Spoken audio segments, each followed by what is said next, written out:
L'obéissance et la foi d'Abraham. Abraham est connu comme le père de la foi. Son histoire commence quand Dieu l'appela alors qu'il vivait à Ur, une terre d'idolâtrie et de confort.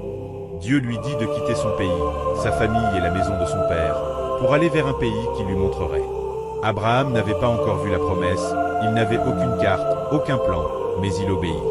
Il partit sans savoir où il allait, simplement parce qu'il crut à la parole de Dieu. Ce premier pas d'obéissance marqua le commencement d'une alliance éternelle. Dieu lui promit de faire de lui une grande nation, de bénir sa descendance et de bénir toutes les familles de la terre à travers lui. Abraham n'était pas parfait, il avait ses faiblesses, mais sa force résidait dans sa foi et son obéissance. Les années passaient, et pourtant la promesse d'un fils tardait. Sarah, sa femme, était stérile et déjà avancée en âge. Aux yeux des hommes, il n'y avait plus d'espoir. Mais Abraham continua de croire. Il leva les yeux vers le ciel, compta les étoiles et se souvint de ce que Dieu avait dit. Ainsi sera ta postérité. Il crut, et cette foi lui fut imputée à justice. Quand enfin Isaac naquit, la joie remplit leur maison. Dieu avait accompli sa promesse, car rien n'est impossible à celui qui croit. Mais un jour, Dieu mit la foi d'Abraham à l'épreuve. Il lui demanda d'offrir son fils unique, celui qu'il aimait, en sacrifice. Cette demande était incompréhensible, mais Abraham n'hésita pas. Il se leva tôt le matin, prépara le bois, prit Isaac et se mit en route vers la montagne que Dieu lui avait indiquée.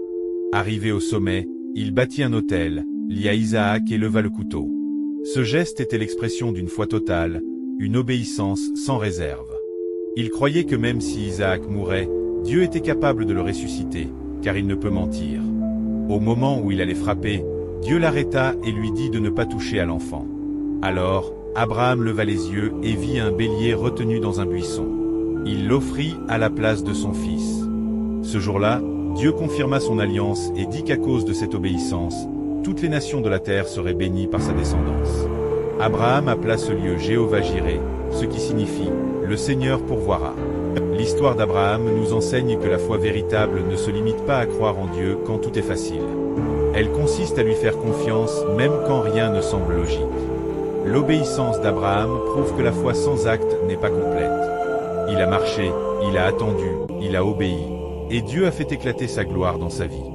Dieu ne cherche pas des hommes parfaits, mais des cœurs soumis et confiants. Par la foi, Abraham devint l'ami de Dieu. Et aujourd'hui encore, tous ceux qui croient en Jésus-Christ sont appelés enfants d'Abraham, héritiers de la promesse. Quand Dieu parle, il ne ment pas. Quand il promet, il accomplit.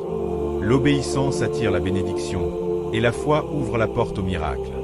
Que ton cœur soit comme celui d'Abraham, prêt à avancer, à faire confiance et à obéir, même sans tout comprendre. Car Dieu honore toujours ceux qui lui font confiance.